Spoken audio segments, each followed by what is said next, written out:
Kody Brown just got exposed for one of the most twisted parenting moves in Sister Wives history, and the details are absolutely jaw-dropping. During a recent Patreon live stream with Christine Woolley and her husband David, Mykelti dropped a bombshell that has fans reeling. She revealed that she never ever received a claddagh ring from her father, that family symbol that Kody made such a big deal about on the show, the ring that was supposed to represent love, loyalty, and friendship. Mykelti never got one. But here's where it gets even more shocking. She didn't just not receive it because Kody forgot or ran out of time. No. Kody deliberately withheld that ring from his own daughter as punishment. He told her she didn't deserve it. He said she had to earn it. And the reason behind this cruel decision? It all goes back to a scandal that happened when Mykelti was in high school. A scandal involving a girlfriend that the cameras never caught. Christine was sitting right there during this conversation, and you could see the realization washing over her face. For years, Christine believed that Kody had given Mykelti a claddagh ring. She thought her daughter had received this important family symbol, but the truth is far more devastating. Mykelti had to go out and buy her own ring. She went on Craigslist as a teenager, found a sterling silver claddagh ring with an amethyst stone, and paid for it herself. Can you imagine how heartbreaking that must have been? Having to purchase your own symbol of family belonging because your father refused to give you one? But wait, it gets worse. Robyn apparently told Christine that Kody had taken care of it. She lied straight to Christine's face and said that Kody bought Mykelti a ring. This lie kept Christine from fighting for her daughter. It prevented her from confronting Kody about his treatment of Mykelti. And all the while, Mykelti was sitting there feeling rejected, feeling like she wasn't good enough, feeling like she had to earn her father's love. The reason Kody withheld this ring connects to something that never made it onto Sister Wives. Mykelti dated a girlfriend in high school. She explored her sexuality, she had a wild streak, and when Kody found out, he used it as ammunition. He shamed her. He made her feel like she was misbehaving. He turned a family symbol into a weapon of control. Mykelti asked for that ring 12 times. 12 times she begged for something that her siblings received freely. And 12 times Kody told her no. He said she had to behave. He said she had to earn it. This isn't just about a ring. This is about a father who made his love conditional. This is about manipulation, control, and the psychological damage that comes from telling a child they have to perform to be worthy of your affection. But that was just the beginning of this twisted story. So what exactly happened that made Kody turn his back on Mykelti? What was this scandal that led to years of punishment and rejection? Well, sources reveal it all started with a massive hickey and a girlfriend that the Sister Wives cameras never knew existed. Mykelti was in high school, living at Christine's house during the Centennial Park days, and she was dating her best friend. Yes, her best friend was actually her girlfriend. And one night, the two of them had a sleepover under Christine's roof. Everything seemed normal, just two teenagers hanging out. But the next morning, everything changed. Mykelti came out of her room sporting a massive hickey on her neck. Not a small mark. Not something she could easily hide, a massive, unmistakable hickey that screamed exactly what had been happening behind that closed door. Christine saw it immediately, and just like that, Mykelti's secret was out. She'd been experimenting with both genders, exploring her sexuality the way many teenagers do, but in the Brown family, where purity culture and rigid expectations ruled everything, this discovery became a massive scandal. Mykelti herself opened up about this experience during the Patreon session, explaining that she dated both boys and girls when she was young. She said she wanted to experience life, to explore, to figure out who she was. She joked about how her girlfriend was like her sister wife, trying to laugh off what was clearly a painful memory. But the consequences of that hickey were no laughing matter. From that moment on, Mykelti wasn't allowed to have anyone in her room with the door closed. Not boys, not girls, nobody. The rules came down hard, and Kody made sure everyone knew why. This wasn't just typical teenage rebellion that parents laugh about years later. This became the foundation for how Kody viewed Mykelti going forward. She wasn't following the rules. She wasn't behaving the way he wanted. She was exploring her identity and making choices that didn't align with his vision of how his daughters should act. And instead of approaching this with love and understanding, instead of having honest conversations about sexuality and identity, Kody turned it into a character judgment. He decided that Mykelti was misbehaving. He decided she was disobedient, and he used that decision to justify withholding basic family symbols from her. The hickey incident became just one piece of a larger pattern. Mykelti had a reputation for being the wild child. She threw knives at Aspen. She went to college parties while still in high school and called Christine to pick her up when she got too intoxicated. Christine dealt with all of this with grace, always showing up for her daughter no matter what. But Kody, he kept a running list of Mykelti's failures. Every choice she made that didn't fit his expectations became another reason why she didn't deserve his love, his approval, or that claddagh ring. Little did anyone know, the real betrayal was still waiting to be uncovered. The punishment Kody handed down to Mykelti was absolutely brutal, and it went far beyond just a ring. He didn't just withhold the claddagh symbol from his daughter, he stripped away her bat mitzvah ceremony too. That's right, Kody decided that because Mykelti wasn't behaving according to his standards, she didn't deserve a bat mitzvah either. Think about what that means.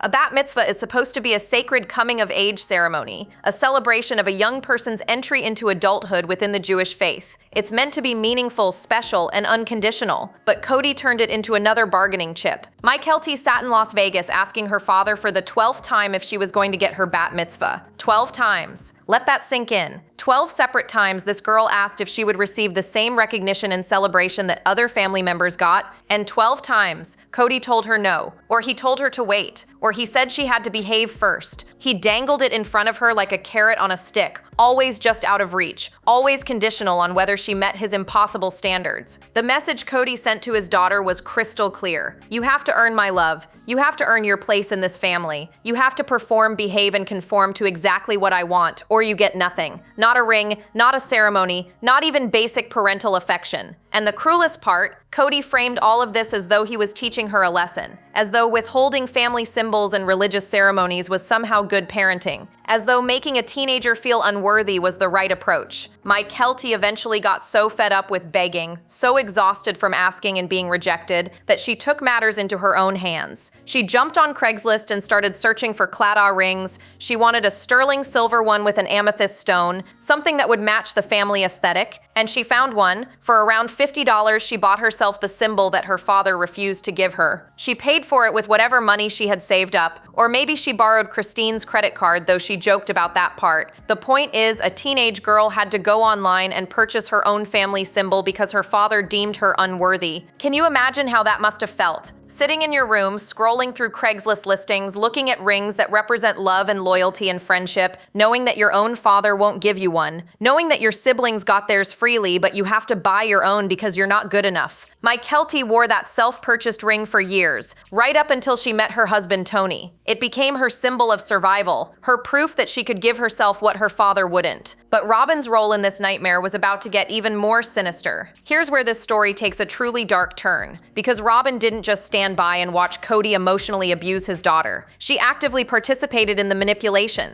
and her role was far more calculated than anyone realized. During that Patreon conversation, Mykelti revealed something that left Christine visibly stunned. Robyn had told Christine that Kody bought Mykelti a claddagh ring. She looked Christine straight in the eye and lied. She said Kody had taken care of it, that Mykelti had her ring, that everything was fine, and Christine believed her. Think about what that lie accomplished. Christine stopped fighting for her daughter. She stopped confronting Kody about the ring situation. She stopped pushing for Mykelti to receive what every other family member got freely, because why would she fight for something that she thought had already been handled? Robyn's lie created a barrier between mother and daughter, a false sense of resolution that allowed Kody's cruelty to continue unchecked. Christine sat there for years thinking her daughter had been included, had been valued, had received her family symbol. Meanwhile, Mykelti sat there knowing the truth, feeling abandoned, wondering why her own mother wasn't standing up for her. But Robyn's manipulation went even deeper than one lie. Sources close to the situation reveal that Robyn positioned herself as Mykelti's ally during those difficult teenage years. When Mykelti felt like an outcast among her older siblings, when she didn't fit in with the other girls, Robyn swooped in. She made Mykelti feel seen. She made her feel valued. She acted like the one person who truly understood what Mykelti was going through. And Mykelti, vulnerable and desperate for acceptance, fell for it completely. Robyn exploited that vulnerability in the most twisted way possible. While pretending to be Mykelti's savior, she was actually gathering information about Christine's household. She was getting details about what happened at Christine's house,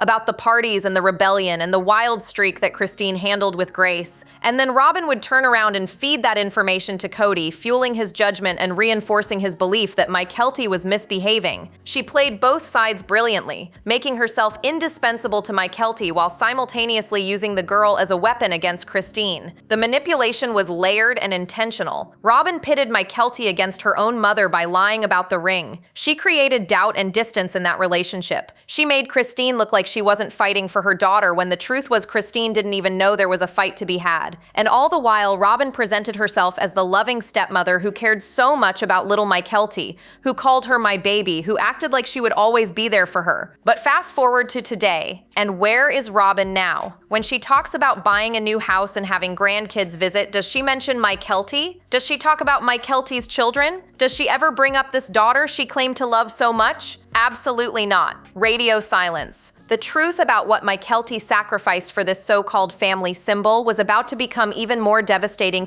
Picture this. You're a teenager sitting in your bedroom in Las Vegas, surrounded by a family that's supposed to love you unconditionally, and you're scrolling through Craigslist looking for a ring. Not just any ring, the ring that's supposed to symbolize your belonging to this family. The ring that your father gives to his daughters as a sign of love, loyalty, and friendship. The ring that all your siblings have, but you don't have one. And you're tired of begging for it. You're tired of being told you're not good enough. You're tired of watching everyone else get what you're being denied. So you take matters into your own hands. That's exactly what Mykelti did. After asking for the 12th time if she was gonna get her claddagh ring and her bat mitzvah, after being told once again that she had to wait or behave or earn it somehow, Mykelti reached her breaking point. She was done. She was absolutely done with the manipulation and the conditional love and the constant rejection, so she opened up Craigslist and started searching. She knew exactly what she wanted. Sterling silver, an amethyst stone, something that would match the aesthetic of the family rings she'd seen on her siblings' hands. And she found one. For about $50, Mykelti purchased her own claddagh ring. She paid for it herself, shipped it to the house, and when it arrived, she put it on. She wore that ring for years. She wore it as a statement. She wore it as proof that she could give herself what her father refused to provide. She wore it as a symbol of her own worth, even when Kody tried to convince her she had none. That ring became more than just a piece of jewelry. It became her armor, her declaration of independence, her middle finger to a system that told her she wasn't enough. The heartbreak behind that purchase is staggering. Imagine being so desperate to belong that you buy your own symbol of family inclusion. Imagine feeling so rejected by your own father that you have to create your own sense of worth. Imagine knowing that something your siblings received as a gift of love you had to purchase on a secondhand website because you weren't deemed worthy. Mykelti didn't just buy a ring that day. She bought herself a painful reminder that in the Brown family, love wasn't free. It had to be earned. It had to be performed. It had to be bought. And the cruelest part, nobody knew. Christine didn't know because Robyn had told her Kody handled it. Kody didn't care enough to notice or ask. Mykelti just quietly bought that ring, put it on, and pretended like everything was fine. She pretended like she belonged. She pretended like she was included. But inside, she was carrying the weight of knowing that she'd been excluded from something that should have been her birthright. She finally took that ring off when she met her husband Tony, symbolically letting go of the pain it represented. But the contrast between Christine's parenting and Kody's control was about to become even more obvious. The difference between how Christine and Kody approach parenting. Mykelti is absolutely night and day, and nowhere is that more obvious than in how they handled her wild teenage years. Christine has been incredibly open about the fact that Mykelti went through a rebellious phase, and her approach was simple. Show up. Be present. Love unconditionally. No matter what Mykelti did, no matter how wild things got, Christine was there. And the stories that never made it onto Sister Wives, they're absolutely wild. Mykelti and Aspen apparently threw knives at each other. Actual knives. Just let that sink in for a second. Christine's house was the place where things happened, where the kids felt free to be themselves, even if that meant occasionally launching sharp objects at each other. Mykelti went to a college party while she was still in high school, got extremely intoxicated, and called her mom for help. And Christine, she got in the car and picked her up. No questions asked, no shame, no punishment designed to break her daughter's spirit. Christine told Mykelti that as long as she called, she would always come get her. The only rule was never drive drunk. That's it. Christine dealt with the girlfriend situation, the hickeys, the rebellion, the experimentation, all of it. And she handled it with grace. She set boundaries. Sure, no closed doors with boys or girls after the hickey incident, but she never made Mykelti feel like she had to earn Christine's love. She never withheld family symbols or religious ceremonies. She never told her daughter that she wasn't good enough. Christine understood that teenagers make mistakes, that they explore, that they push boundaries, and that a parent's job is to be there through all of it. Kody's approach, completely opposite. He kept a running list of Mykelti's failures. Every party, every act of rebellion, every choice that didn't align with his rigid expectations became evidence that she was misbehaving. He didn't see a young person trying to figure out who she was. He saw disobedience. He saw a daughter who refused to perform the way he wanted. And instead of meeting her with understanding, he met her with punishment. The claddagh ring became a tool of control. The bat mitzvah became leverage. His love became something she had to work for, something she had to earn through perfect behavior and total compliance. During the Patreon conversation, Christine and David discussed their philosophy on parenting, and Christine made something very clear. She loved her kids because she brought them into this world. She felt lucky to have them. She appreciated them as the blessings they were. She never, not once, thought that her children had to earn her love or perform for her affection. David echoed that sentiment, talking about how children are gifts and should be treated as such. The contrast with Kody's approach couldn't be more stark. But Kody's control didn't stop at withholding rings. His lectures about purity and hormones were about to reveal even deeper hypocrisy. After the Hickey incident exposed Mykelti's relationship with her girlfriend, Kody did what any controlling father steeped in purity culture would do. He sat her down for a lecture. But this wasn't just any talk about boundaries or safety or healthy relationships. No. Kody gave Mykelti a speech about hormones in the mouth. Yes, you read that right, hormones in the mouth. He told her that she shouldn't kiss anyone before marriage because of the hormones that get exchanged through kissing. The entire conversation was absolutely ridiculous. And looking back on it now, Mykelti can't help but laugh at the absurdity. But here's where the hypocrisy gets rich. This is the same Kody Brown who had 4 wives, the same man who built an entire television show around his plural marriage and his relationships with multiple women, the same man who clearly had no problem with physical intimacy before or outside of traditional marriage boundaries. Yet he was sitting there lecturing his teenage daughter about not kissing anyone because of some pseudo-scientific nonsense about hormones. The double standard is absolutely staggering. Kody's approach to Mykelti's sexuality wasn't about protecting her or guiding her, it was about control. It was about making sure she fit into the narrow box he'd created for how his daughters should behave. When Mykelti explored her attraction to both genders, when she kissed her girlfriend, when she acted like a normal teenager experimenting with relationships,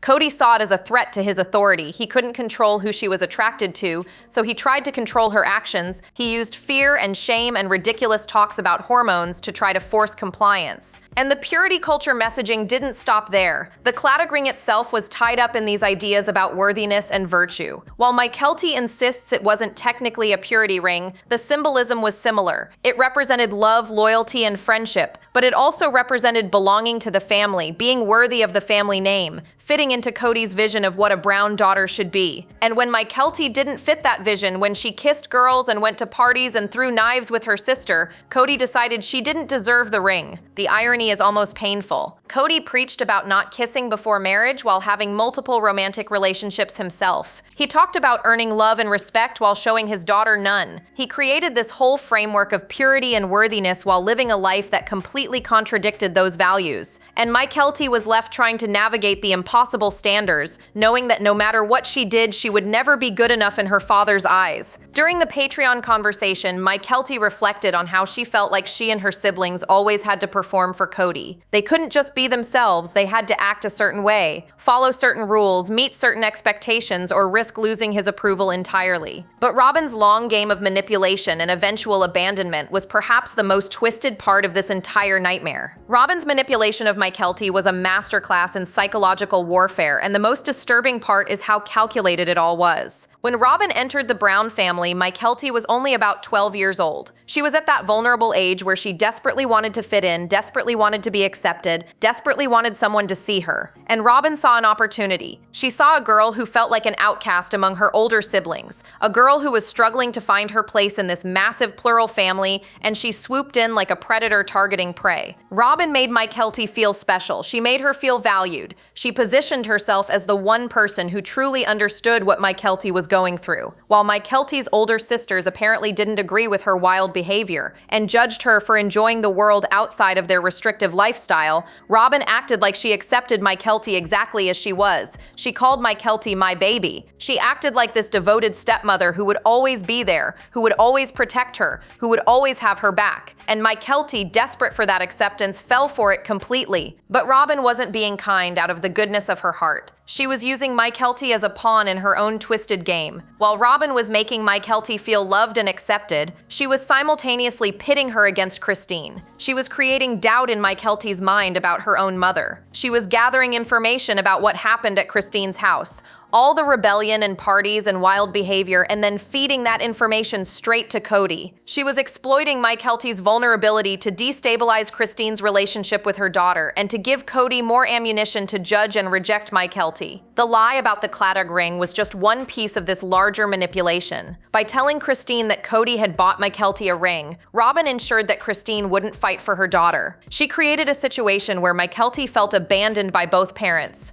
unsure why she wasn't getting the symbol that everyone else received, confused about why her mother wasn't standing up for her. And all the while, Robyn was there playing the role of supportive stepmother, making Mykelti believe she was the only one who truly cared. Mykelti was essentially handed over to a wolf. She thought she'd found safety and acceptance with Robyn, but what she actually found was a manipulative woman who used her as a tool to hurt Christine and gain power within the family. Robyn didn't love Mykelti. She used her. And now, years later, the truth of that exploitation is painfully obvious. Because where is Robyn now? When she talks about her future plans, when she discusses buying a new house and having grandchildren come visit, does she ever mention Mykelti? Does she talk about Mykelti's kids coming to stay? Does she reference this daughter she claimed to love so deeply? Absolutely not. Complete silence. The pattern of conditional love in the Brown family was about to reveal itself as even more toxic than anyone imagined. Mykelti's experience with the claddagh ring wasn't an isolated incident. It was a symptom of something much darker happening in the Brown family, a pattern of conditional love that poisoned every relationship Kody had with his children. During that Patreon conversation, Mykelti made a revelation that should shock everyone who ever watched Sister Wives. She said that as the kids got older, Kody's love became conditional. It was based on how much they respected him and how willing they were to fork over what they wanted for him. Let that sink in. Kody's own daughter is saying that his love depended on obedience and performance. Mykelti went even further. She said the kids felt like they had to perform for their father. Not just behave or follow rules, but actually perform. They had to act a certain way to earn his approval. They had to put on a show. They couldn't be themselves because they were never sure what version of Kody they were going to get or what the environment would demand from them. Even Truly, one of the youngest, didn't know how to act around her own father because the expectations kept shifting. Christine had to perform too, constantly trying to get into Kody's good graces, constantly walking on eggshells, constantly adjusting her behavior to earn scraps of affection. The performance extended to the show itself. The kids had to pretend that Kody was a great father. They had to smile for the cameras and act like everything was fine when behind the scenes they were being told they weren't good enough. They were being told to earn love that should have been freely given. They were being manipulated into believing that parental affection was something conditional, something they had to work for, something they could lose if they stepped out of line. Christine's perspective during this conversation was striking. She said she never once thought her kids had to earn her love. She loved them because she brought them into the world. She felt lucky to have them. She saw them as blessings, not punishments. She understood that not everyone can have children, and she appreciated what she had. The idea that kids should have to earn parental love was, in her words, a bunch of crap. And she's absolutely right. David echoed that sentiment, talking about how children are gifts and should be treated as such. He emphasized that being allowed to be around someone else's children is a huge blessing. The contrast between this healthy parenting philosophy and Kody's toxic approach couldn't be more obvious. Christine and David understand that unconditional love is the foundation of a healthy parent-child relationship. Kody turned love into currency, something to be withheld or granted based on whether his children met his impossible standards. Mykelti also touched on something incredibly important. She said there was a point when Kody just loved them, probably when they were very young. But as they got older, his love became conditional, based on respect and obedience and performance. The lasting damage from this toxic environment was still revealing itself, and the path to healing was going to be long and painful. Today, Mykelti and Christine are close. They've rebuilt their relationship and worked through the damage that Kody and Robyn caused. But that healing didn't happen overnight, and it didn't come without serious effort. For years, Mykelti felt distant from her mother, confused about why Christine wasn't fighting for her, unsure whether she could trust her. And all of that distance was created by Robyn's lies and Kody's manipulation.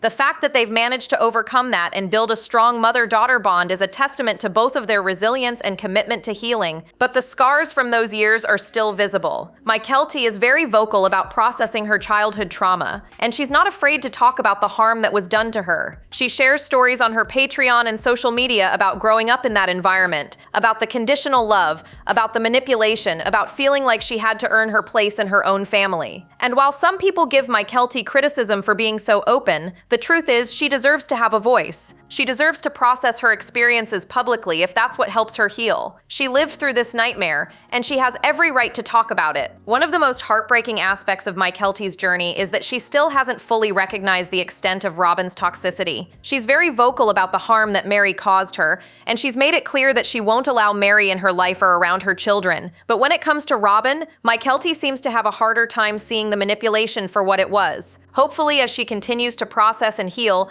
she'll come to understand that Robyn's psychological warfare was just as damaging, if not more so, than any other harm she experienced. Robyn didn't yell or hit, but she twisted reality, pitted family members against each other, and exploited a vulnerable child for her own gain. As for Kody, the relationship between him and Mykelti remains deeply fractured. He made his daughter feel like she had to earn his love. He withheld family symbols and religious ceremonies as punishment. He judged her for exploring her identity and experimenting as a teenager. He created an environment where she never felt safe being herself. And now, years later, he's facing the consequences of those choices. His children are speaking out, they're sharing their stories. They're exposing the conditional love and the toxic dynamics that define their childhoods. The damage Kody and Robyn did to Christine's children is disgusting. Also, Robyn could get her needs met. Also, she could destabilize Christine and position herself as the favorite wife. Also, Kody could maintain control over his family. They sacrificed children's mental health and emotional well-being for their own selfish games. And now the truth is finally coming out. So what do you think about this parenting scandal? Should Kody be held accountable for making his daughter buy her own family symbol? Drop your thoughts below, hit that like button and subscribe because the next video is coming, and trust me, you won't want to miss what gets exposed next.